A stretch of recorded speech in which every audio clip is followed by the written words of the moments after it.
Good morning, everybody. This is Pastor Augustus Corbett and co-pastor Tony Corbett. How you doing, sweetheart? I'm doing well. How are you doing? I'm doing very well. All right, so this morning we're going to do something different in light of two events. First, this is the 4th of July, 2021. And this past week, we received from the U.S. Supreme Court an awful court opinion regarding voting rights. And when I put those two things together, this is a Sunday where we need to take special note of what is going on, and we need to educate you as well. So we're going to play a pre-recorded conversation that Tony and I had regarding the Voting Rights Act, where I took the time to explain this long 85-page opinion, again, having to do with the Voting Rights Act. And so, Tony, I'm looking forward to sharing this with the audience this morning. Yes, I am too, because it is critical information that you are disseminating. So it's very consequential, this law that was just passed this past week.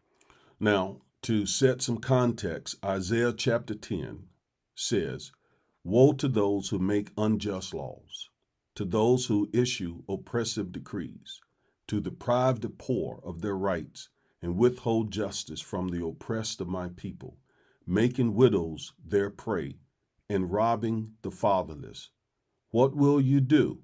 Now, the Lord is talking to those people who make those unjust laws.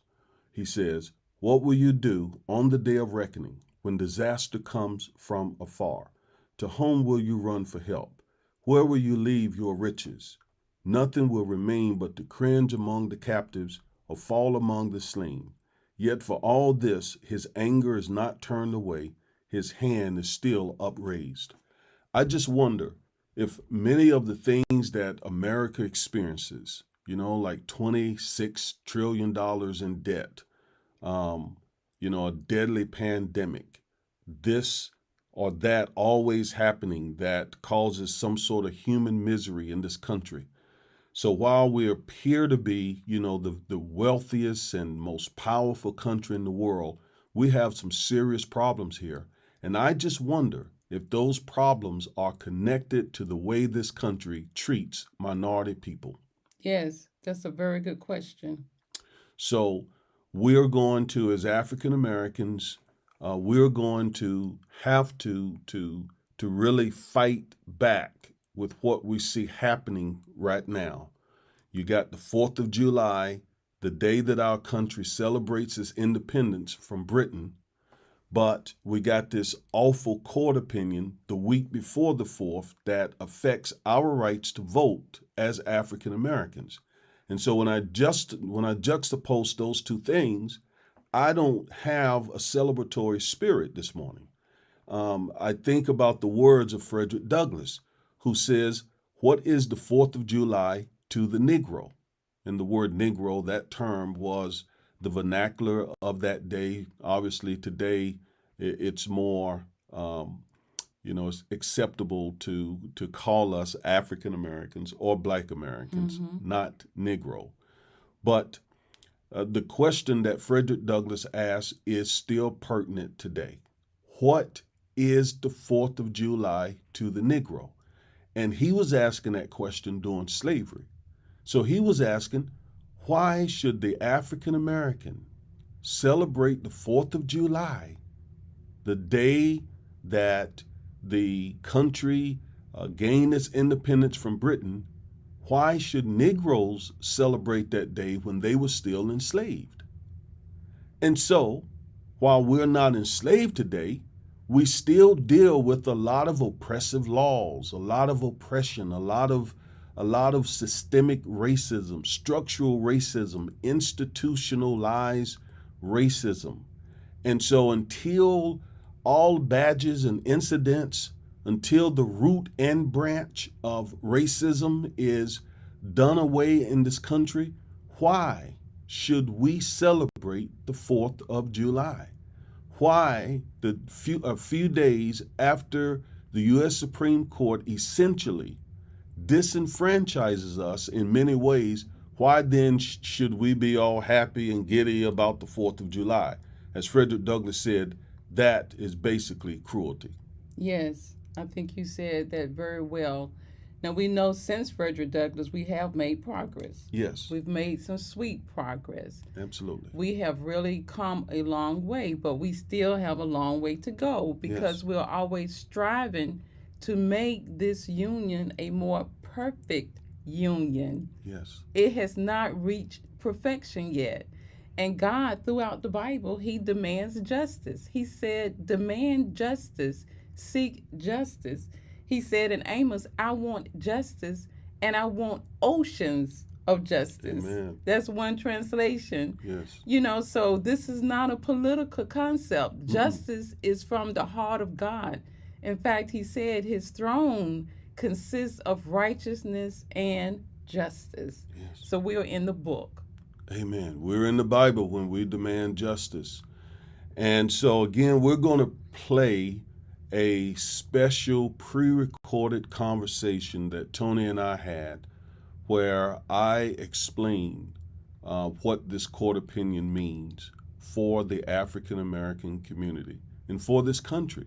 And and actually the court opinion will not just affect African Americans, it will affect minorities, period. And it will affect a good number of poor whites.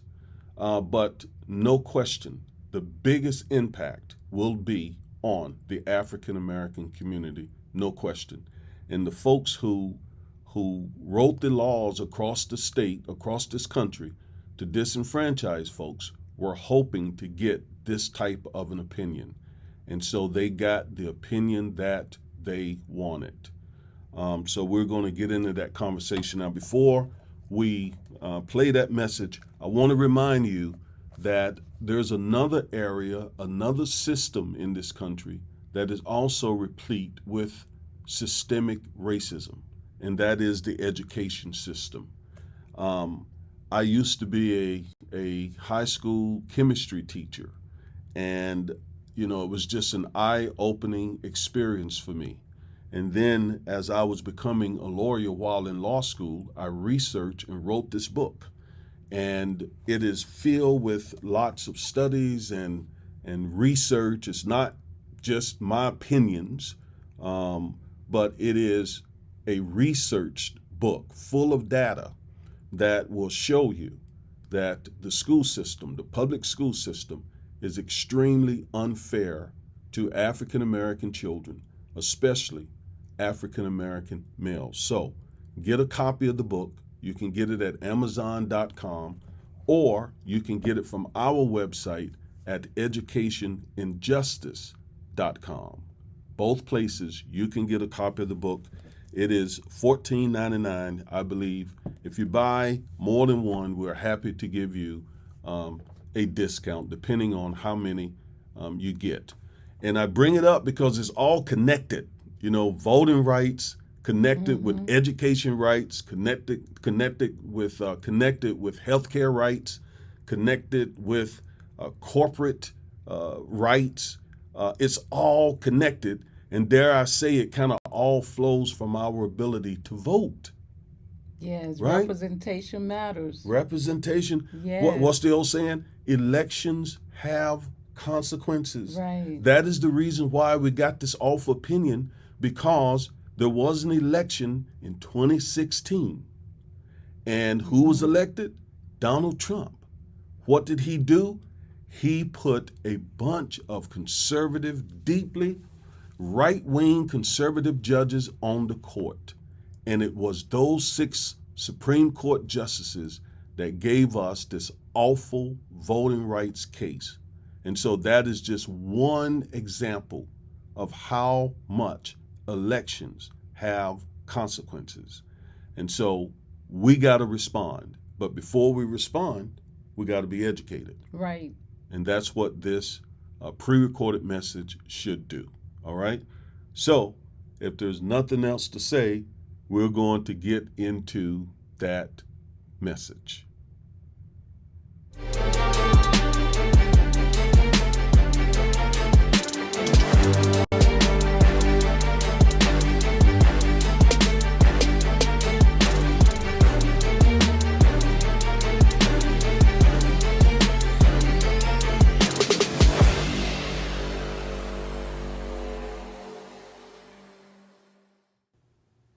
Hello, everybody. This is Attorney Augustus Corbett, and with me I have my lovely wife, Antonia Corbett, and we're going to talk to you today a little bit about the Voting Rights Act, and we're going to share with you why we are so depressed at this last case that was handed down by the United States Supreme Court. Before we do, I want to welcome you to the Social Justice Manifesto podcast. And once again, I have with me today my lovely wife, Antonia Corbett. How you doing, sweetheart? I'm doing well, but like you, I really hate this opinion that came down. But yeah, I'm ready to get into this to talk about it and discuss it and get your insight. Well, yes, we're going to get into it. It is a very depressing case, quite frankly. Um, I entitled this particular video, Why the Voting Rights Act is Dead, essentially. So we'll just, right off the top, just get straight to it. The Voting Rights Act of 1965, it was passed in 1965 and signed into law by Lyndon B. Johnson, is essentially a dead piece of legislation. Wow, that is just so incredibly hard to believe in the 21st century in 2021. Wow, that they are able to turn back the hands of time is just incredible. So yeah, I'm ready to get into this as well. Well, as far as voting is concerned, we're moving closer back to the Jim Crow era. And I mean, it is what it is. I'm not going to hold back. I'm going to speak very clear about this because we're in dangerous, serious territory where our voting rights are concerned. When I say our, obviously I'm talking about us African Americans. And if our voting rights are in jeopardy, so much other stuff flows from our ability to pick politicians who represent our interests. Right, right. You are so right. Representation matters. Yes, I totally agree with Yes. that. And what's the old saying? Elections have consequences. And that is the reason why the Voting Rights Act is essentially dead because we saw the election of Donald Trump and he put three very deeply conservative judges on the court, and they had the opportunity to finish gutting the Voting Rights Act, and that is exactly what they did. The Voting Rights Act was already hanging on a thread. Well, they cut that thread off basically. So let's get into this. I invited you to be on with me today because I didn't want to just sit and do a monologue about this important development. I wanted you to come on and kind of guide this discussion. And, basically, I guess for lack of a better word, we're going to do an interview. And I'm going to try my best to explain why the Voting Rights Act is essentially dead and what that could mean for African American voters. Right. So I give it over to you. Okay. Well, thank you so much for having me on to, um, I guess, solicit information from you and get your insight, your legal analysis with you being a practicing attorney here in the state of Texas. So we're going to get right on into this. From what I understand, it seems as if in this ruling it was section 2 that was addressed. So can you please tell us what exactly is section 2 of the Voting Rights Act? Sure. Um, Before I tell you what Section 2 is, let me explain to you about two other sections of the Voting Rights Act that are equally, if not more important. And those Okay. sections are Section 4 and Section 5.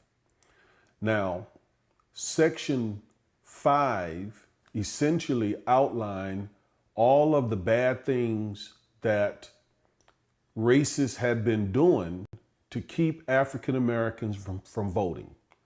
Things like poll taxes, literacy tests, grandfather clauses, and so many other awful things to keep us from being able to vote. That all those things were outlined and are outlined in Section 5. Section 5 is still a part of the Voting Rights Act. But Section 5 worked with Section 4. Section 4 required certain states to get pre-clearance, to get approval before they were able to change their voting rights laws. Now, the Voting Rights Act came about as a result of the 15th Amendment. So during Reconstruction, of course, the 13th Amendment abolished slavery. The 14th Amendment, among other things, gave us citizenship, due process rights, equal protection rights. And the 15th Amendment gave us the right to vote. When I say us, I'm talking about the newly freed, enslaved people, our ancestors.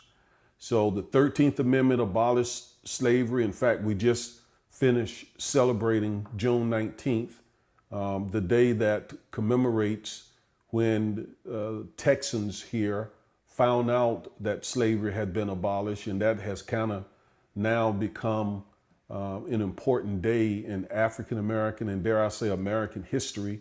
In fact, it's now a national holiday. But then the 14th Amendment also empowered us with certain rights, due process rights, equal protection rights, and citizenship rights. And then the 15th Amendment gave us the right to vote. But here's the thing. When the 15th Amendment was added to the Constitution, it still took another 100 years before the 15th Amendment really had any teeth. And that teeth came about with the passage of the Voting Rights Act. Wow. So it took all the way up until 1965? That's right. That's right. Okay. And because although the 15th Amendment had been added to the Constitution, whites were still interfering with our ability to vote. So we had an amendment to the Constitution, but there was really no real way to enforce that right. And so during the Civil Rights Movement, Congress enacted the Voting Rights Act so that there would be teeth, there would be strength and power to protect and enforce our right to vote. And so that is the purpose of the Voting Rights Act of 1965. Now, you heard me just talk about sections 4 and 5. Well, section 5 again outlawed all the things that racists had been doing to take away our right to vote. So section 5 made a list of all those things. Section 4 determined it had a formula that determined which states, which jurisdictions Section 5 applied to. Okay? Because certain states, certain jurisdictions were notorious, many of them Southern, but not all of them, were notorious about implementing, these tactics to keep us from voting. But the problem is in 2013, I think June 25th, I believe, I could be wrong about that, 2013. They said I heard one of the co-founders of Black Voters Matter said they just celebrated that the 2013 the Shelby v. Holder Yes, law. So yeah, that's you're right. right. It was this month. Right. Now, I wouldn't call it celebrated. We didn't celebrate it. We I mean, not commemorated it. celebrate. Yeah, that's not the right word. I We guess commemorate remembrance of what happened. precisely because the Shelby County versus Holder case was the first case think of it this way: Section 4 and 5, consider them to be one leg together, one leg of a stool. Okay? Okay. And think of Section 2 to be the other leg. Well, that's a bad example because you need three legs. So, yeah, think of a three legged stool: Section 5, Section 4, Section 2. Okay. And the Shelby County versus Holder case pretty much knocked out Section 4. And without Section 4, Section 5 had nothing to apply to. So the only thing that was left of the Voting Rights Act is Section 2. Okay? Now, Okay. again, Section 4 and Section 5 required certain states to get pre-clearance or pre-approval from the Justice Department before they made any changes to their voting laws. Okay, so stop right there for 1 minute. Okay? So with the way that we see the states are changing their laws now, if certain states, if 2013 had not happened with Shelby v. Holder, then certain states, if they wanted to change their laws today, they would have to have gone and gotten clearance by the Department of Justice. Is that what you're saying? That's exactly what I'm saying. But That's exactly what I'm because saying. But because in 2013 the Supreme Court handed down this ruling about Shelby v. Holder, these states now can do and change these voting laws without any pre-approval. That's That right. was the effect of that passing of that law in 2013, right? That's exactly right. Okay. So after the court handed down the Shelby County versus Holder case, it was Shelby County, Alabama, that sued Eric Holder, who was at that time the Attorney General. Okay. So the case just became known as Shelby County versus Holder. And basically, Shelby County argued that the Section 4 and Section 5 of the Voting Rights Act were really no longer needed because African Americans had become so strong and powerful in their voting rights, having elected and reelected the first African American president and having elected many other politicians, members of Congress, etc., that there was no point in requiring Southern states anymore to have to get pre-clearance and pre-approval. Well, unfortunately, the U.S. Supreme Court bought that argument and basically gutted Section 4 of the Voting Rights Act. Now, Okay. what the court said was Congress, the formula in Section 4 is no longer a good formula. So we need you, if you want to see the Voting Rights Act restored, we need you to come up with a better formula that is more in alignment with today's circumstances. Because this is not Jim Crow, this is not the 50s and 60s. Black Americans are now voting in large numbers. So you need to come up with the formula that doesn't continue to penalize these states that were once notorious in their voting laws. Okay. So that was 2013. Congress has not come up with the new formula. They have now, and they've been trying to get it passed, but they've not been able to get it through. Right now, it's called the John Lewis Voters, I think, Advan- Reestablishment. Advancement Act. Okay, I think thank it's you. advancement.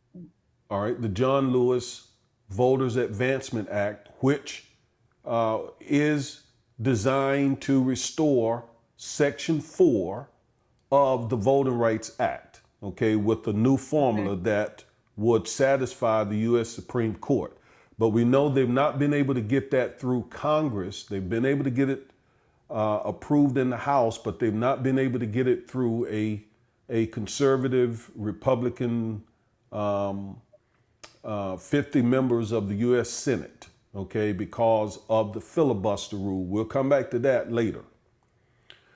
So Congress finally got half of the Congress to approve the John Lewis Voter Advancement Act, but it's held up now in the Senate. And while it was being held up, another case, couple of cases, but one principal case came out of Arizona that was going to deal with the last remaining section of the Voting Rights Act that still could protect, to give some protection to minority voters, and that is Section 2. All right, so when Section 4 and Section 5 were rendered basically ineffective, that still left Section 2. Section 2 does not require pre-approval like Section 4. Okay, Okay. that was the real strength of Section 4. It required that the Justice Department sign off on any voting law of those particular states. But that's gone. That was gone after 2013. So then the only way to challenge a state's voting laws after 2013 was with Section 2. Okay, so that helps. Okay, that helps me. So after Okay? 2013, what remained in place where people could challenge discriminatory practices in regards to voting rights, you're saying was Section 2 of the Voting Rights Act of 1965. That's right. Okay. And one thing else, if you could just, I mean, when you were talking, I think if the audience would just know all of this was to protect the black vote. I That's mean, right. the 15th Amendment was came about because black voters needed protection. Because nowadays I think they feel like we're so removed that we don't need protection, but that was the whole point.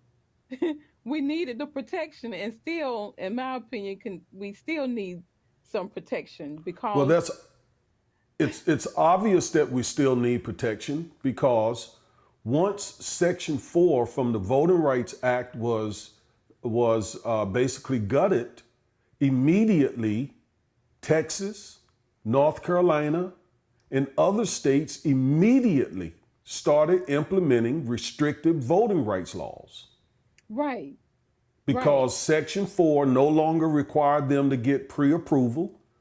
So, and I'm talking immediately, the next day, the very next day after the voting right, after Section 4, after SCOTUS got rid of Section 4, the next day, the wow, state of Texas came out with a restrictive voting law, and other states have followed. So now we see states, I don't have the map, but Texas, um, Georgia, Georgia, yeah, Florida, I hmm, believe, yeah, and other states are matriculating restrictive voting laws through their, in fact, I believe it's like 40 something states. Okay. right, And all of that happened after the Shelby County versus Holder case when Section 4 was gone. And okay, the only way to challenge those states was under Section 2. So people who were trying to disenfranchise us knew that if they could get their hands on Section 2, that would completely gut the Voting Rights Act. And that is what happened with this very last case that came out, I think it was Thursday. okay, okay. So there's some good Okay? background. So Okay? yeah, thanks a lot for that backdrop to all of this. So there was a case that matriculated up to the Supreme Court of the United States. I believe you're gonna say it came from Arizona, From right? Arizona, And Bronovich, so Bronovich, Bronovich versus the Democratic National Convention, Bronovich versus the DNC, basically. okay, okay. So that case reached the Supreme Court and they ruled on it right before they went on their vacation break last week. So now, does that Is that all of the backdrop you want to give to us and then get into the ruling? Well, I just want to make sure folks understand that the point of this case that was just handed down, the question was whether or not two Arizona laws, and there were two cases and they consolidated them, but we're focusing on the Arizona case, the Brownovich case. The question was, did the two laws that Arizona enacted, voting laws, did those laws violate Section 2? Okay. That was the question. Okay. All right. Good. Mm-hmm. And here's the thing. Arizona was able to pass the laws first, and then it was litigated. Had Section 4 been in place, in fact, these laws, this is a very important point, because Arizona tried to enact these laws before the Shelby County case, and the Justice Department said no. Okay. Yeah, that was the point I was asking before. If the before 2013 they would have had to have gotten pre-clearance, and you were saying Arizona tried to get pre-clearance before 2013, That's but right. now after post 2013 Shelby County versus Holder, they did not have to get pre-clearance, and so they were able to enact these two laws this year. That's exactly right. So that is Okay. the procedural history of this case. That is the background of Okay. this case. Okay. So since this case is talking about And section 2, let me just okay. give one more little piece of information, a little procedural history for the lawyers, the attorneys who may watch this video. So Okay. the case in these with these federal cases, they typically start out with a local federal court, and that is what happened. A local federal court heard the evidence in this case and they did extensive hearing. A lot of evidence was introduced, and that federal judge found that he ruled that he or she, I'm not sure if it was a he or she, but that federal judge ruled that Arizona's, those two laws did not violate Section 2. Okay? Okay. So And what you that, saying? Oh, go on. I'm sorry. Go on. well, that opinion, that his ruling was appealed to the Ninth Circuit. Okay? And initially, the Ninth Circuit upheld the ruling of the lower court judge. Okay. But then the litigants requested in what we call an en banc hearing. And that is, we want to let like the full court or a panel of the court look over the opinion that was handed down by the Court of Appeals, the Ninth Court of Appeals, Ninth Circuit Court of Appeals. So they had originally agreed with the lower court, but but then the litigants said no. We would like for an en banc hearing to take place, and it was that en banc hearing where they said no. These laws do violate Section 2. Oh, okay. So then there was a little uh conflict there then, That's right. right? That, Okay. that that's right. And once that Ninth Circuit en banc panel found that the Arizona laws, in fact, did violate Section 2, then it was appealed to the U.S. Supreme Court, and the U.S. Supreme Court issued a writ of certiorari basically saying, yes, we will hear this case. You know, the U.S. Okay. Supreme Court doesn't hear a lot of cases each year. They tend to take cases that have national import, and certainly this one was. In fact, given the fact that there are now 6 conservatives on the court, they probably could not wait to get their hands on this case so that they could finish doing violence to the Voting Rights Act. Okay. So that's how it got there. Right. Okay, very good information. Thank you so much for that.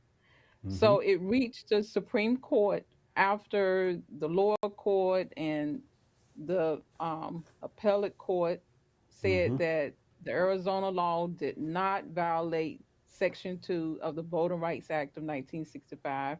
But then when I, I guess you said the legal term is en banc or in however you An said, the en full banc, yeah, panel, an en banc, yep, panel en of banc appellate panel. judges overruled their colleagues and said, yes, it does violate Section 2.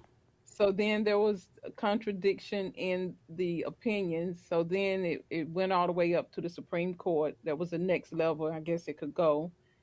And there they agreed with the lower court and the appellate court saying it does not violate Section 2 of the That's Voting right. Rights Act. Yes. Okay. So that helped me. I hope our audience, ask any questions you all in the comment section if you have any. But yeah, that okay, that helped. So now they had it, they reviewed it, um, and they handed down the opinion last week. So Yes. now you ready to take up what actually they said? Yes. The case is, the opinion is 95 pages. Okay. It's a relatively long opinion. Okay. I've read every word of it. And the reason it was, or the reason it is so long, is because there are 2 parts to it. There's the majority opinion, and then there's the dissenting opinion. The Okay. majority, and by the way, again, you got 9 justices, 6 of them are conservative. And look, this politics, influences this stuff. All right. I mean, Oh there's yes. just no way to look at it, other way to look at it. Because, for example, the Ninth Circuit, back to the Ninth Circuit a second, it is known to be somewhat of a liberal court. It's out in California, and it has a liberal reputation. I think some people at one time would consider it to be the most liberal um, appeals court, the circuit appeals court in the country. Um, and conservatives started focusing their attention on, by that I mean, conservatives started trying to get more judges on the Ninth Circuit so that it would not be so liberal. And Well, now with you saying that, I'm seeing just how important the judges that are appointed, how important they are because they're making all these critical rulings and they are, consequential rulings that affect day to day living. in our nation, the judges are very important because, again, we are a country of laws, not of men. Okay? And so that is one reason why, despite all his issues, having been impeached twice and all the other issues that Trump had, he was so popular amongst white conservatives because he got several hundred judges approved by Congress. Yes. Okay? Yes. Three Mm-hmm. of which and 3 of which help bring this case about. All right? Right.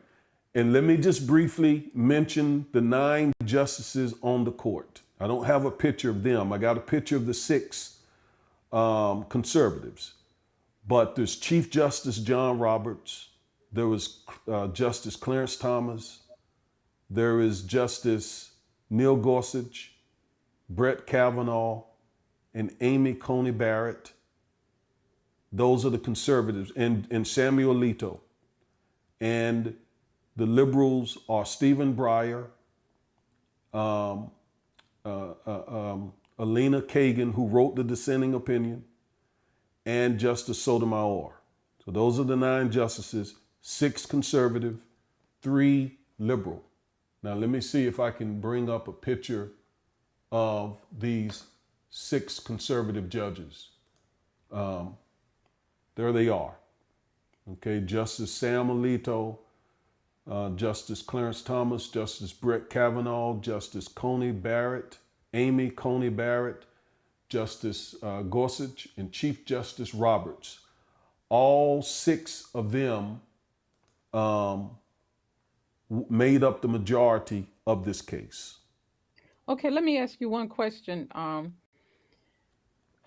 had heard that Chief Justice Roberts had been working really on trying to, I guess, roll back voting rights since the Reagan administration. That's right. Is that true? That is very true. Chief Justice John Roberts was a part of the Reagan administration. I can remember, I almost can remember his appointment. He was a young lawyer back then, so he cut his teeth as a lawyer fighting to dismantle a lot of the civil rights laws, including, and maybe most especially, the Voting Rights Act. So it is that type of judge with that sort of ideology that is now Chief Justice of the U.S. Supreme Court. Wow. Wow, And wow, wow. yes, and he has he has 5 colleagues. They may disagree on the Affordable Care Act and may disagree on some other stuff, but when it comes to race, they Right. are in close agreement, including That's Justice Clarence Thomas. yes.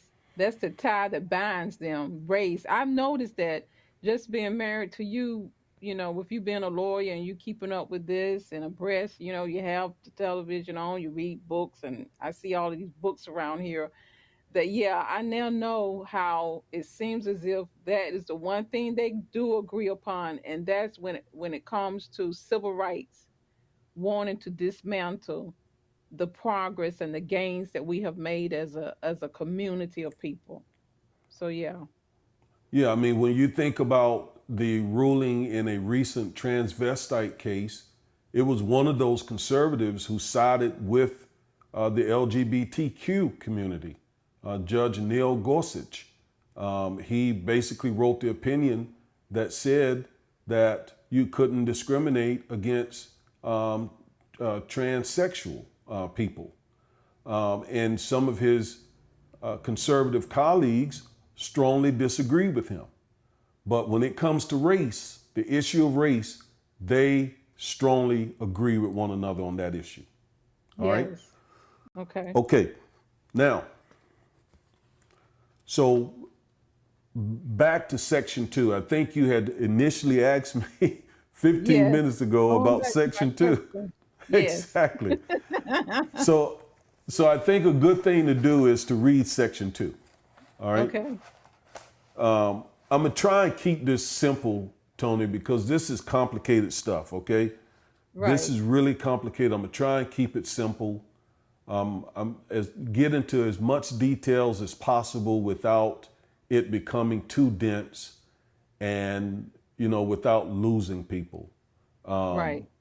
So I'm gonna put a PowerPoint on the screen, and this is subsection A of section 2 of the Voting Rights Act of 1965. And I want to read it, and then we'll look at subsection B of section 2 of the Voting Rights Act. So subsection A says, no voting qualification or prerequisite to voting or standard, practice, or procedure shall be imposed or applied by any state or political subdivision in a manner which results in.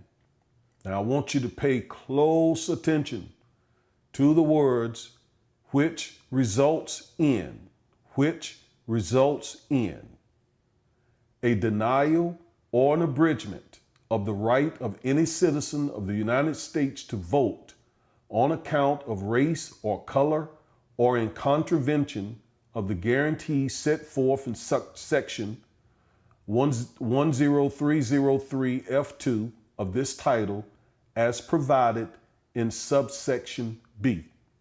Again, the principal part of this subsection are the words which results in. I'll come back and explain why in a moment. All right, now, next, subsection B.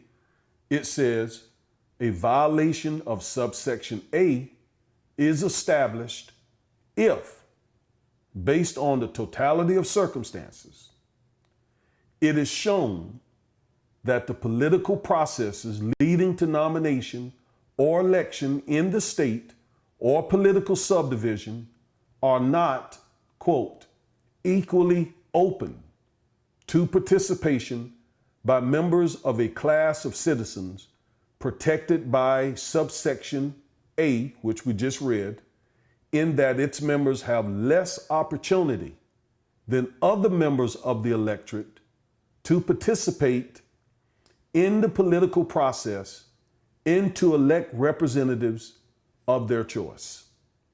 Now that's subsection B. So subsection A basically said that states and their political subdivisions cannot enact laws, qualifications, or prerequisites to voting that imposes some requirement in a manner that results in a denial or abridgment of the right of any citizen to vote on the account of race or color. Now, I heavily emphasized the words which result in, and here's why. Legally, they are significant words because what conservatives tried to do when the Voting Rights Act of 1965 was debated by Congress some years ago, they tried to impose, based on several Supreme Court cases, they tried to impose a standard based on intent. Intent. In other words, they wanted language in subsection A that would have read, let me go back to it, instead of saying which results in, they wanted it to say in a manner based on intent to deny or abridge the right of any citizen on the basis of race to vote.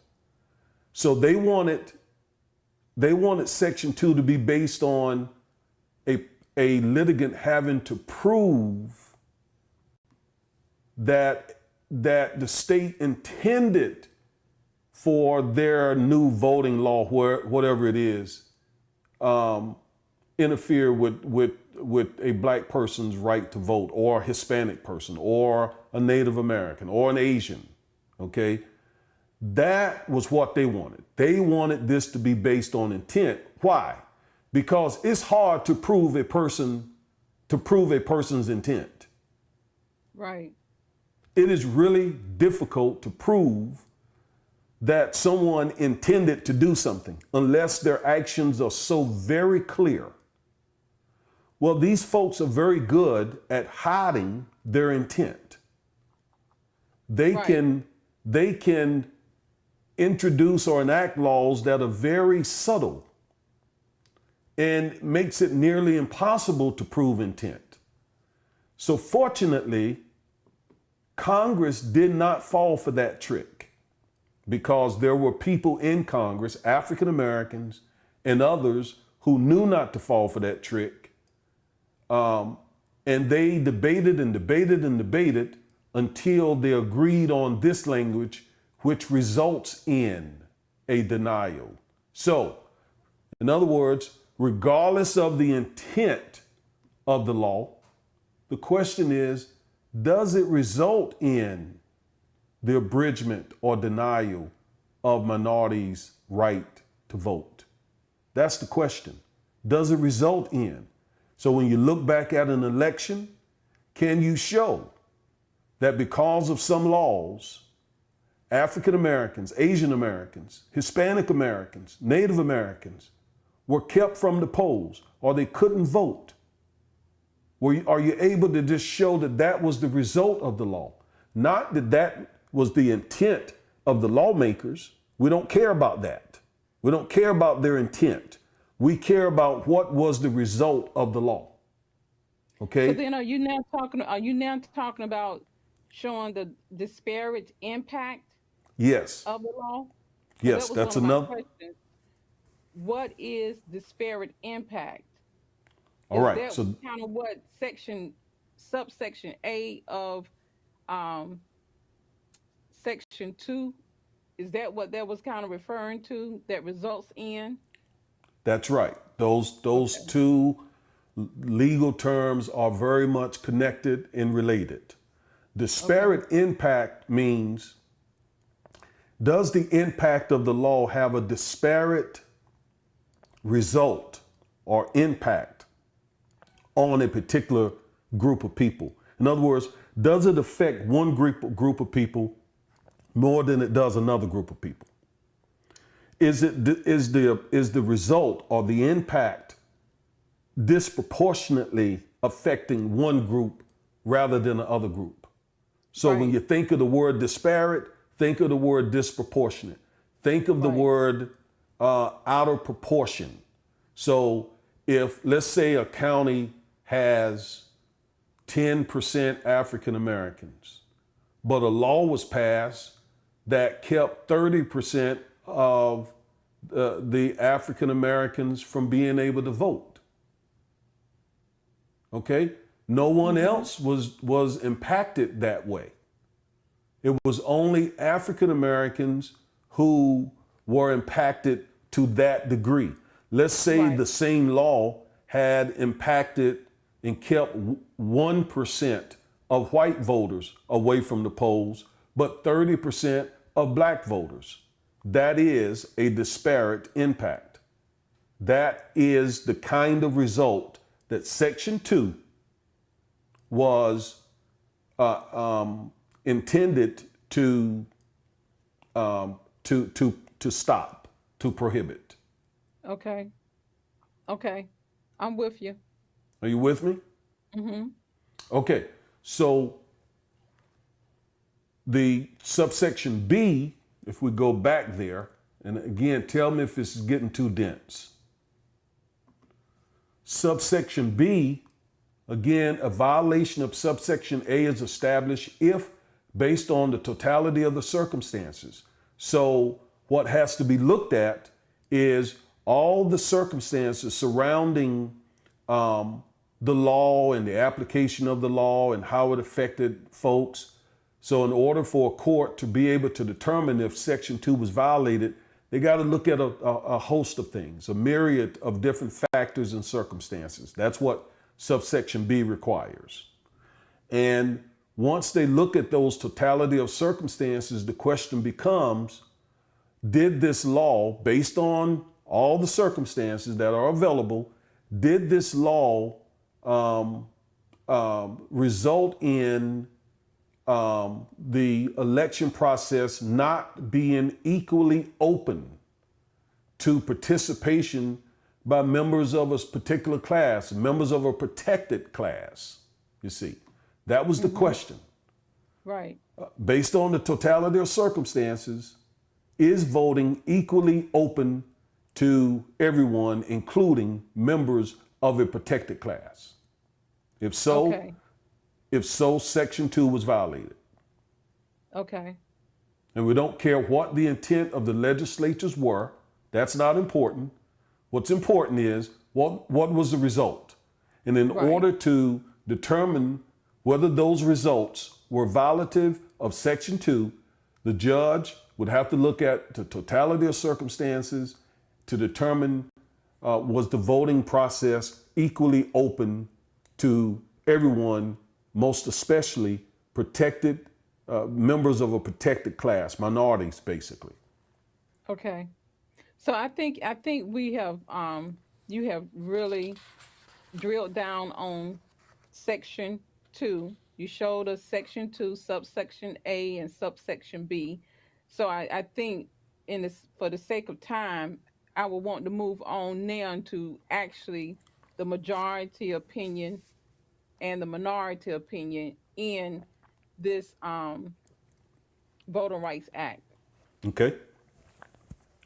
All If you right. can just tell us what I believe you said Justice Alito wrote the majority opinion, what he said as to whether or not he agrees to uphold the Arizona laws or not, and then Okay. Justice Kagan wrote the minority. Okay. She wrote the dissenting opinion. All right. Right. I'm So, sorry, the descending. Okay. yeah, Yeah, thank you. The descending, not minority, but I mean they were dissenting. minority, but dissenting, Dissenting. Yeah. dissenting, yeah, Yes. opinion. Okay. So now, so Arizona passed two laws, and I got to paraphrase all this because you're right. In the interest of time, and we don't want to get too dense here. Right. So Arizona passed two laws. One law basically would cast out folks' votes if they voted in the wrong precinct. Okay. Okay. The other law would make it. The other law made it a felon for someone to end up with someone else's ballots. Okay. Mm-hmm. So let's say someone got an absentee ballot from the state and they filled that ballot out and gave it to a neighbor because doing early voting, said, hey, look, John, take this ballot with you down to the polling place and give him my Mm-hmm. ballot. Okay. Right. And let's say John was not a family member, John was not one of the election officials, so on. John could be charged with felony. Right. All right. Right.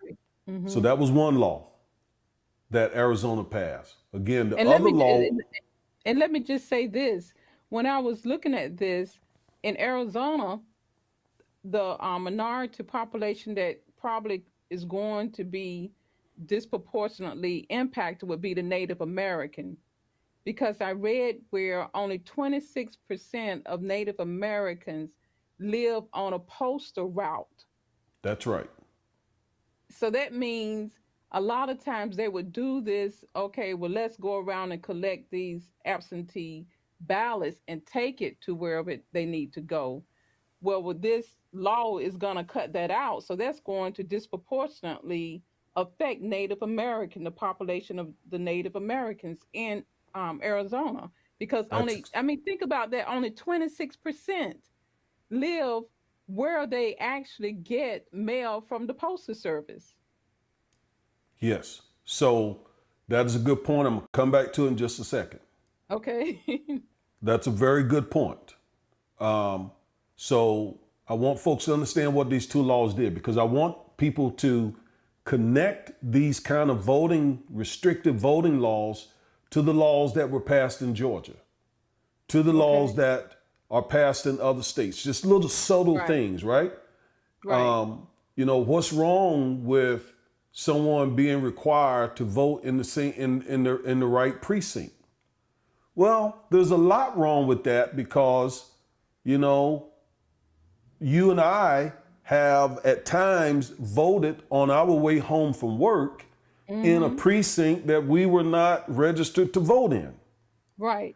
And And out of remember we and remember you and I, we now live in a city where you have two different counties within that one city. That's right. So you could go and accidentally be on the other side of, on in another county voting even though you in the city you live in. Yes. And so when you take so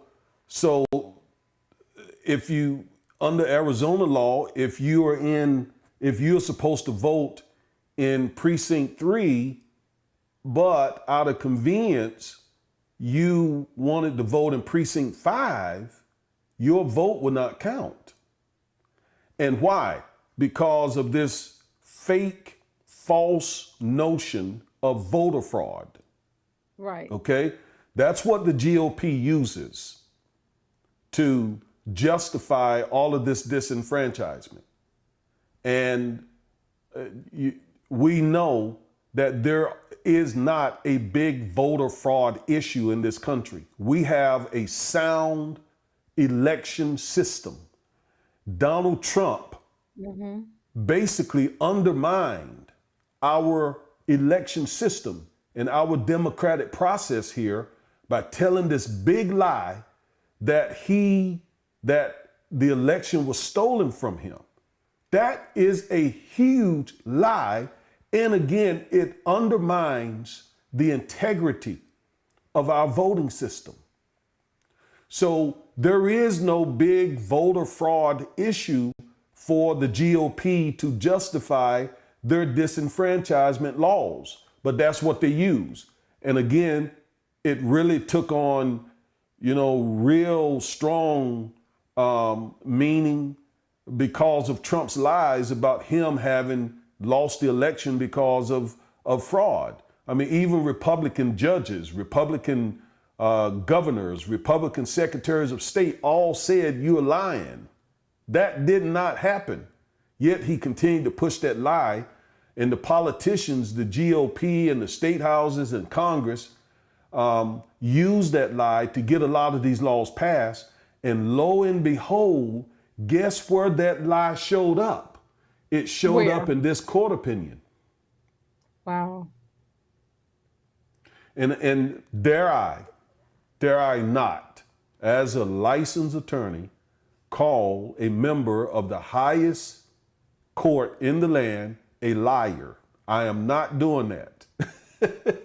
Okay? I'm not calling Justice Sam Alito a liar. He is, by all measures, an honorable man. I just disagree strongly with this opinion. Okay?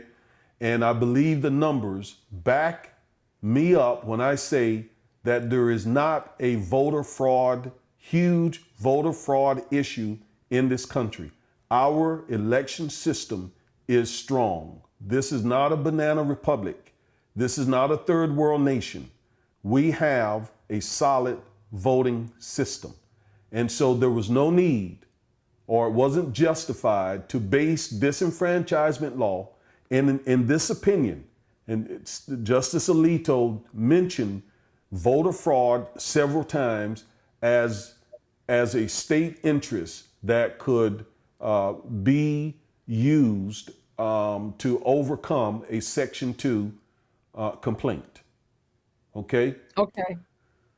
Now, so how did Justice Alito and the majority get there? They left Section 2 in place, but they listed these, we talked about the totality of circumstances. So what he did was he wrote out a number of factors that a judge should look at that would or could justify disenfranchisement laws. So he made a list of things, one of which I want to mention, because it's these things that lawyers for the GOP will look at and argue that their state's voter laws are constitutional. They'll just look at this opinion and just try to make sure that they, are based on these factors.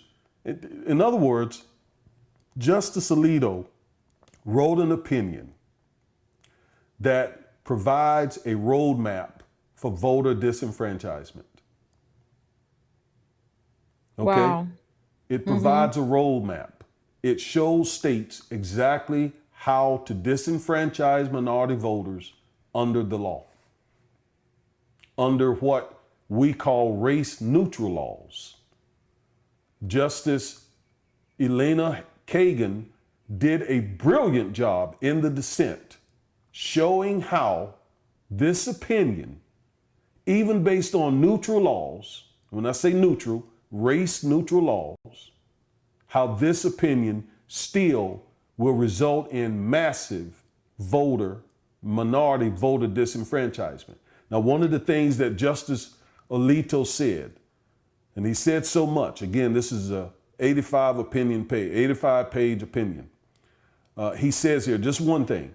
First, he said, here are one of the factors that you can look at. First, the size of the burden imposed by a challenge voting rule is highly relevant. Now, let me explain what that means.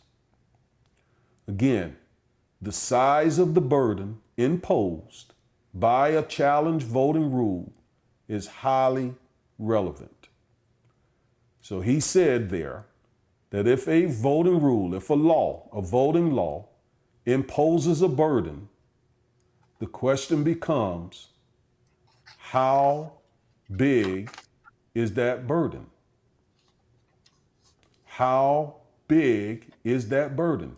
Is it really burdensome, or is it a little burdensome? If it's a little burdensome, then it's okay.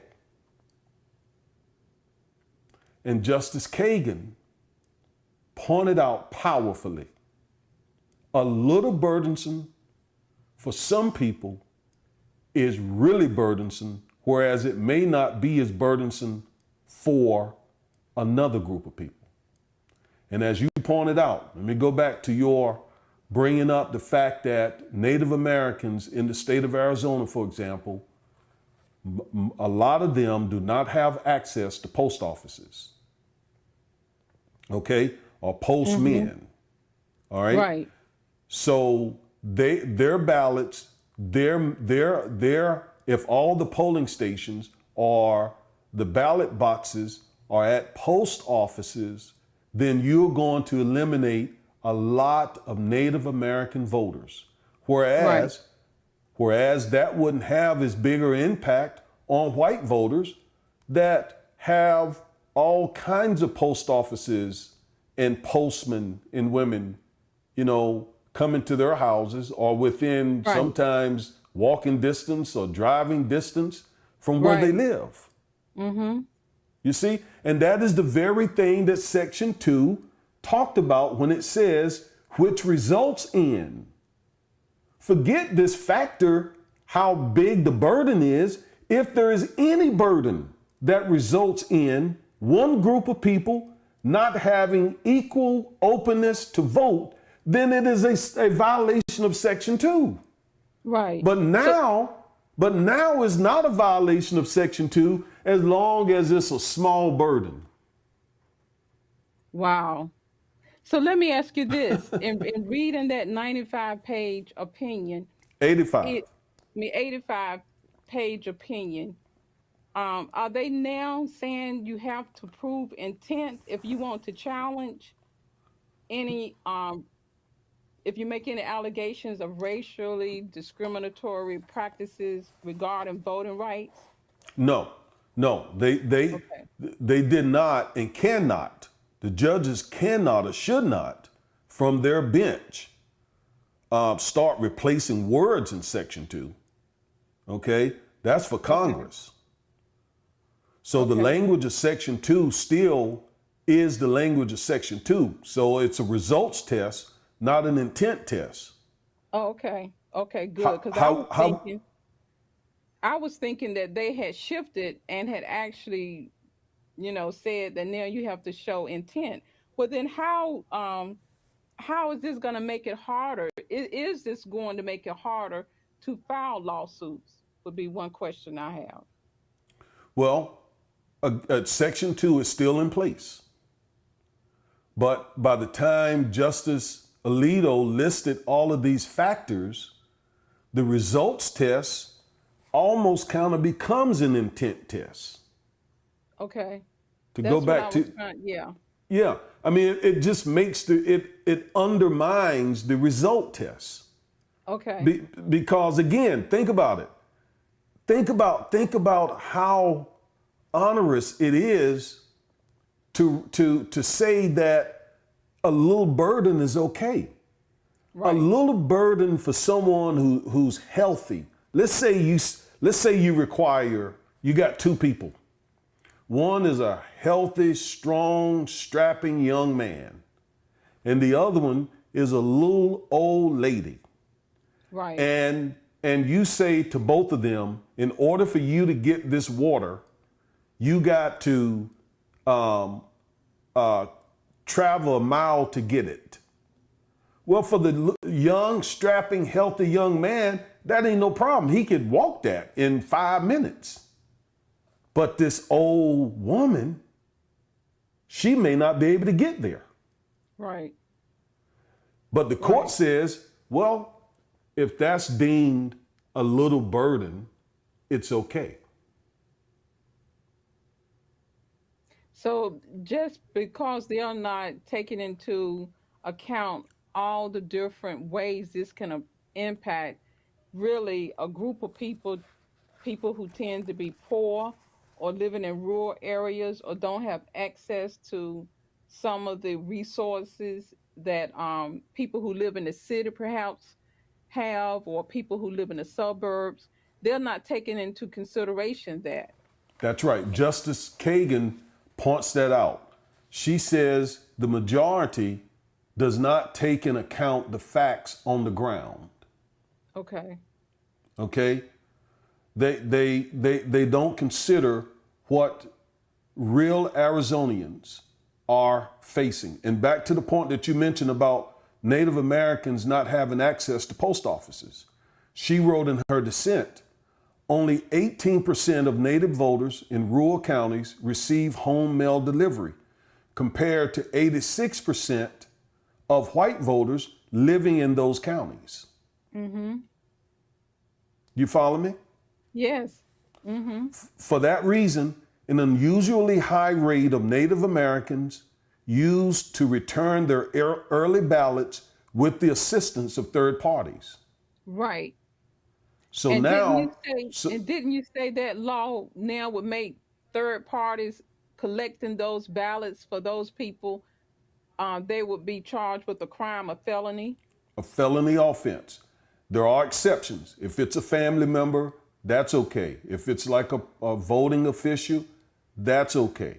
But let's say it was a neighbor, a friend, a coworker, okay, who doesn't fit in any of those narrow exceptions, that Mm-hmm. person could be charged with a felony and possibly even the voter, him or herself.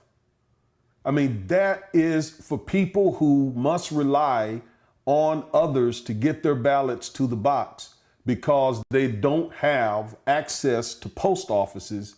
That will have a huge impact on Arizona elections. Right. And That's the then point. to extrapolate, I know this law was pertaining to Arizona, but as these other states begin to enact these restrictive voting rights laws, it's going to impact blacks, Latinx, um, you know, um, other minorities, poor people, you know, it's going to have the same impact because they're going to see, well, what can we do that can have a negative impact on this black person getting to the polls to vote. And we see that they have began to do that down in Georgia. So let me ask you this. Well, Um, one more factor. okay, There are like five of them. We can't go over all the five, but one or two. Let me do another okay, one. These are the factors that Justice Alito said that would have to be taken in consideration when considering whether or not Section 2 was violated. Here's another one. The size of any disparities in a rule's impact on members of a different racial or ethnic group is also an important factor to consider. So you asked earlier about disparate impact, and I hope that I explained that well. It's when a law affects one group more than another group, right. right? So Mm-hmm. Justice Alito says, well, even if there's a disparate impact, it's okay as long as it's not too big. Wow. Do you see how essentially they have just gutted the meaning of section 2 by adding these little caveats? Okay? Yes. Yes, I The, see it. the first one that I talked about was, well, as long as the burden is not too big. Because after all, it is always a little burdensome to vote. I mean, you have to stop on your way to work or on your way from work. You have to get out your car and walk into the polling station. Mhm. So there is some burden to voting. Well, yeah, but if you add to that you now got to drive 2 hours, okay, Mhm. or and then the disparity. That turns subsection A of section 2 of the Voting Rights Act on its head, because subsection A we read implements the results tests, Right. not on how big the disparity is. If it results in someone not having an equal opportunity to vote, no matter how big or how small, no matter how small it is, that is a violation of section 2, but not under this language. And so legislatures in these conservative states are salivating over this opinion, because now they just need to just sit down and just figure out ways to make it subtle, come up with arguments where the disparity is Mhm. not that big, come up with arguments and strategies where the burden is not that large, and if so, regardless of what section 2 says, they can still get these laws passed. Right. Okay, like getting an ID. All right. So like here in Texas, you got to have either a state ID or a driver's license. I don't know the exact requirements, but I think those are two. I think you can even have a fishing license. But A that's gun it. license in some states, something like a gun license. Right. So license that most whites have, Right. but a whole lot of minorities don't have a driver's license or state ID. And I came to realize that, Tony, you remember I represented this young man, about 19 years old, young man. I represented him. He got himself in a little trouble. And we were trying to help him get on his feet. And um, in the process of trying to help him get on his feet, we we had to help him find a job. Okay. Mhm. These were the things that the prosecutor was requiring to work with this young man and try to keep all this off his record. And rightfully so. The young man needed a job, okay? Right. And so we took him to look for jobs.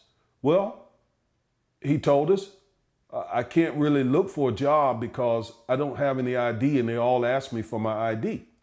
Right. So then we had to take him to the DMV on a couple of occasions, which was like 30 miles from his house. Mhm. We had to take him twice to get a state ID.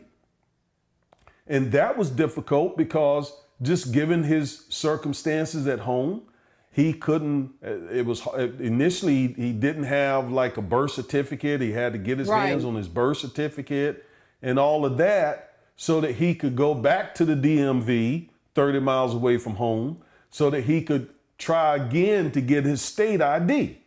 Right. And that's what I want to stop you there. That's where some people, um, I guess, don't take into account where some folks are in this life journey. Some people just cannot easily get their hands on the documents that they need in order to even go get a picture ID. You know, Exactly. if Exactly. people have moved a lot of times, I'm a social worker, so there are many families who move several times during the year. They may move 10 times. things Yes. get lost, documents get lost, and you have to have documents in order to even go and get a photo ID if a state issued or your driver's license. Exactly. But so many times we, who are doing okay and doing well, we forget some of the circumstances that some other people are in. And that is exactly what happened to that young man. He did not have the documents, and then he had to have his mother to try to help him, and she was having health issues.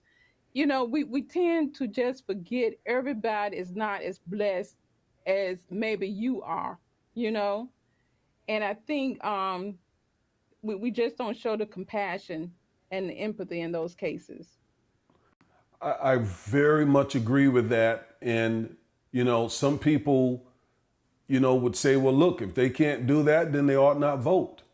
Even some black people say that. Right, Okay. And like you said, lacking empathy, lacking compassion. But the opponents of our voting rights, they know that these laws will affect black voters particularly. right, And they don't need a whole lot of black voters to be affected. They just need a certain percentage. right, And with a certain percentage being affected, that's enough for them to win elections, because a lot of these GOP folks know if a lot of folks go vote, they lose. Well, let me ask you this, and you may not. I don't know if you had the opportunity to listen to the oral argument, but I believe I heard someone say that the attorney that was arguing for the GOP in this case before the Supreme Court, he pretty much admitted that, that this will help our team. You know, if we can have some impact on people not voting, it's gonna help us. And I'm thinking, it's just amazing. It's just amazing to me how blatant this stuff is in Well, but 2021. but why wouldn't he feel okay admitting that when six of the members of the court are his buddies and Right. compatriots, and they're all a part of the Federalist Society, and and and And they've been working on this, from what I understand. When I have these discussions with you, they have been working on this for years. This for just didn't pop years. out the sky. They have been Well, working on this well, for well, decades. not just years, yeah, decades. I mean, Right. this has been in place since the country's founding. And like I Right. said earlier, when our ancestors were finally liberated from enslavement, um, they immediately had to put the 15th Amendment in place. Well, first of all, 13th Amendment abolished slavery, like I explained. 14th gave us citizenship. And then the 15th Amendment and equal protection and due process. And then the 15th Amendment had to be added so that we could get the right to vote, but they still fought it. They Right. continued to fight it, and they fight it to this day.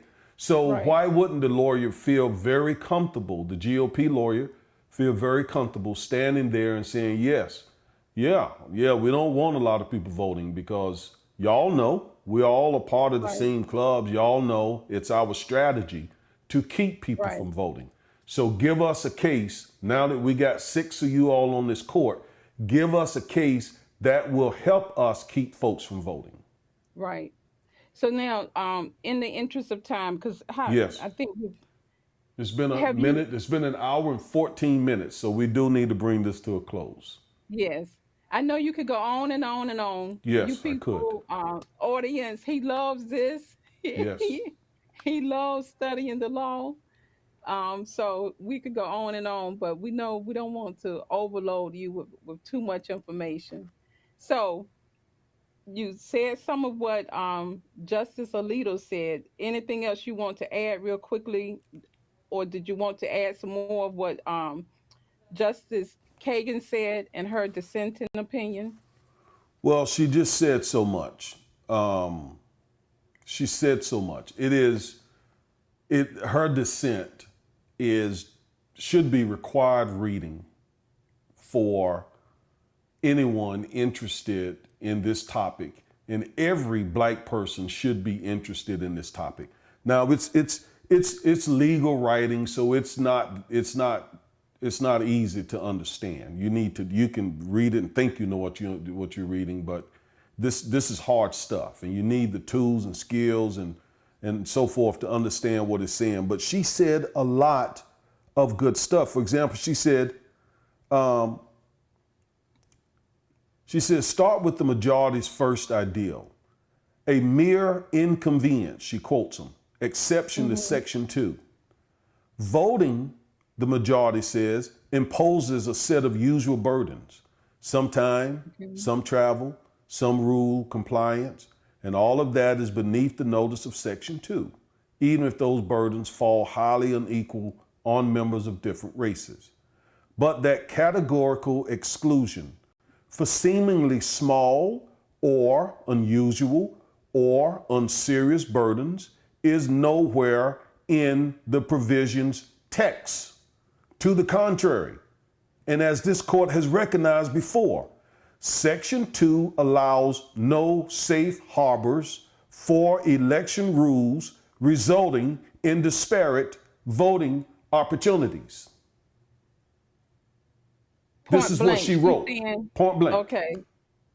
Point blank. No small Right. burden no small. Section 2 doesn't allow small burdens. It doesn't allow small disparities if it results in, okay, based on the circumstances, if it results in Yes. not all members of a minority group having equal access or the voting process being equally open to members of a protected class, it violates Section 2, period. Right. Regardless So of how 11, big the disparity, regardless of how big the burden. right. Those are just factors that our opponents will use to further and continue disenfranchising us. Now, in the interest of time, let me say this. What can be done? Right. What can be done? That was one of my questions. What is the solution? The solution, as I see it at this point, the only solution at this point, is the passage of the John Lewis Voters Advancement Act. But in order to get that law passed, and also the For the People's Act, that needs to be passed as well, because then that will trump, for lack of a better word and no pun intended, that will trump a lot of these voter suppression laws. And getting the John Lewis Voters Advancement Act passed will reestablish some pre-clearance rules. Okay? But the Okay. problem is, in order to get those passed, since the Senate is 50-50, in order to get those passed, the filibuster rule has to be abolished. That's it. That's where we are. It Right. has to be abolished. I know it's scary to think of abolishing the filibuster rule, because there's coming a day when Republicans are going to control the White House and they're going to be in control. And then if the Democrats don't have the ability to filibuster, God knows what the GOP could pass along the lines of Right. race. I mean, they could do anything, right? Right. Right. And the same is true with the Democrats, because I'm not a Democrat. I'm not a Right. Republican. I'm neither of Right. those.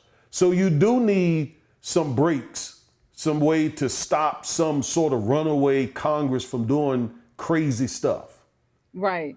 But voting rights are so critical to African Americans that if it takes abolishing, or maybe even at least tweaking the filibuster rule, that is where we are. And to me, that is the only way that we can undo what has been done. The only other thing is to add more people to the U.S. Supreme Court. Yes, I've heard them talk about that as an option too. But Yes. we want something done. Do you think with them passing this law last week, is it going to have an immediate impact, or is it going to be more incremental and we'll see the negative consequences later on? I think the impact will be immediate in those elections that are coming up in states that have these voter suppression laws. All right? Because now they got the green light. Your law is okay. All right? So whatever restrictive suppression laws that are in place, and if an election is coming up in one of those states, there is Mm-hmm. basically now very little way to challenge it. So in those states, in those elections, the results of this opinion will be felt immediately.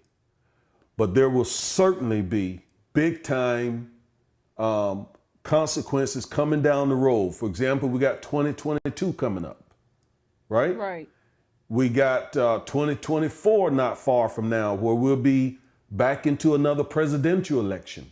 right. And with this case now out there having kicked the last leg of the Voting Rights Act, the GOP will do everything it can to pass even more restrictive laws. And without a filibuster rule in the U.S. Senate, without abolishing the filibuster rule, Democrats would not be able to pretty much do anything to stop it. I mean, Okay, let me ask you. it's I know. like us. It's like us being on a train and and a train is coming right at us. That's the way I see this. This big, huge train is coming right at us, and they're pretty much in much of anything that we can do unless we're prepared to go nuclear and get rid of the filibuster rule. Well, in addition to that, I would also think that a solution would be for us to really um, increase our organizing, and our advocacy, and getting people made aware of this. That's one of the reasons you're doing this video, is to sound the alarm. We have also got to, if it's protesting, if it's marching, if it's organizing our communities, our neighborhoods, our family, our friends, to make sure that we can do whatever we can to overcome the restrictions that they are going to put in place, and the restrictions that are already in place, along, in my opinion, along with what Congress needs to do. To me, it needs to be both and the legislative measurement as well as organizing amongst ourselves. Well, I'm certainly not going to say anything against organizing because it's very important, and protesting, all of that needs to be done. But I'm here to tell you, with this case out there, okay, with the highest court in the land having said the things that they said, having done the things they've done to Section 2 of the Voting Rights Act, that law was put in place to protect our rights to vote. That law now has been gutted. It is dead. It is essentially a dead law. And so all the marching and all the protesting is great. It's good to keep attention and focus on this matter, Tony. But with this opinion out there now, these states can pass nearly any law that they want. And if the case, if they pass a law, for example, the Department of Justice just sued the state of Georgia, right? Under Hmm. Section 2. Okay? And they wrote their complaint up in a way that still should survive this opinion. That's what I was going to ask you. That was going to be my last question. How would this impact the DOJ, who has filed a lawsuit against the state of Georgia for their restrictive voting laws? Right. So I haven't read the complaint, the DOJ complaint, but I've read some commentary, and it appears that the Department of Justice wrote up the complaint in a way that they're going to try to prove that Georgia's voting laws, restrictive voting laws, were failed the intent test. In other words, they were intending to disenfranchise black voters. Okay. Okay, excuse me. So that will survive what was handed down in this opinion, because again, Section 2 still lives. It's just that Justice Alito took a stick or a hammer and broke that last leg of the Voting Rights Act in about 5 places.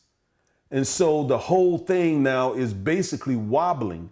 It's like, for lack of a better description, it's like a 90-year-old man trying to produce a baby. Okay. Okay. Yeah, I just thought about Okay. Abraham. Okay. Okay. You know, he was 100 years old, and with God's help, he was able to produce Isaac. All right. Right. So think of the Voting Rights Act in that same impotent position. So Okay. the marching is good. I'm not discouraging it. The protesting is good. I'm not discouraging it. And yes, we got to continue to fight. We can't give up. We can't throw up our hands and say the fight is over. You're right. We keep fighting. We keep fighting. I guess what I'm trying to say is it's time to go nuclear. It is time Right. to do something with the filibuster. That's what I'm Right. saying. And that's their job. I mean, Yeah. that's Congress's job. I think about so many times, I work on a job. What if I didn't do what they hired me to do? I would be gone. So Yeah. to me, Congress is neglecting their duties if they do not take this very seriously and make sure they enact something to counteract what came down the pipe last week. And in order to do that, they've got to be able to overcome the GOP filibuster that is Right. right now keeping the John Lewis Voter Advancement Act and the For the People Act from becoming law. There's Right. no other way to get around it than to do something with the filibuster rule. Okay? All right, now, Right. that said, we are right at an hour and a half. This went a little longer. It could have went much longer, had much more to say. You don't cover 85 pages of such a critical civil rights opinion in such a short period of time. But we tried to give you all a little bit to water your taste buds and to open up your understanding. And hopefully, as Tony said, to get you angry, to get you protesting, to get you marching, to get you doing what we got to Organizing. do, organizing to fight back. We Right. can't give up. We can't throw up our hands. We've got to say to our elected officials, basically do something with that filibuster rule or increase the number of folks on the Supreme Court. Do something, because you cannot stand idly by and watch us get disenfranchised and take us back to Jim Crow. And I am not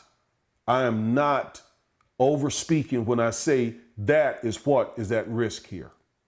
Well, Okay? I want to say I really appreciate the information that you have shared with us, the insight, the legal analysis, just helping us, lay people who are not trained lawyers, to understand what's going on.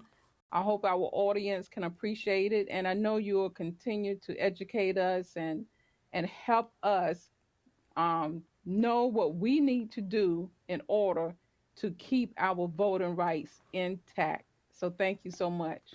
Thank you. And let me just say before we leave one last thing. Let me connect this with critical race theory. Okay? Critical race theory is all up in this because one of the complaints of critical race theory is how the law, although it's supposed to be race neutral and colorblind, still ends up disadvantaging Black Americans. Right. Okay? So although we got the 13th Amendment, the 14th Amendment, the 15th Amendment, although we got the Civil Rights Act, the Voting Rights Act, all this, we still end up in these deleterious positions despite the fact that the law is supposed to be racially neutral. Right. And Yeah. that is what critical race theorists, and I am one, I am a critical race theorist where the law is concerned, because I see this every day. I see where these so-called race neutral laws still ends up disadvantaging black people, because oftentimes the people passing the law and the people interpreting the law are not black, and they Right. don't see it from our perspective, and we still get kicked upside the head. Right. So folks who are out there, including blacks who are out there disparaging critical race theory and not knowing what you're talking about, you really need to be quiet and go study and learn why it is this kind of thing right here, this case right here, that critical race theory attempts to bring attention to and change. Right. And Okay? you have we did two videos on critical race theory, so people can go out there and see those videos on YouTube or on your Facebook page, um, and learn more about that if they don't know about critical race theory. But you'll be coming back. You couldn't say Yes. everything tonight. You'll be coming back. You have this podcast, so you all stay tuned. Follow Augustus Corbett, Reverend Pastor Corbett, Attorney Corbett, activist, author. Follow him, and you will learn. You But will most definitely but learn. most of but most of all, of course, a Christ follower, and second of all, the proud, godly proud husband of Tony Corbett. Well, thank you. Thank you. And the godly proud and happy father of Chloe and Caleb Corbett. So that all that other stuff, that's good. But following him and loving you two, you three, that's what it's all about. So anyway, we're out of here. God bless y'all. Stay in tune. I mean, get woke. Okay, I don't care what folks, get woke. We're in serious days here, Very politically. serious times. Very Yes. serious. Okay, so that said, we're out. Love you, Tony. Love you. Thank you. Thank you for sitting in. Bye. Bye.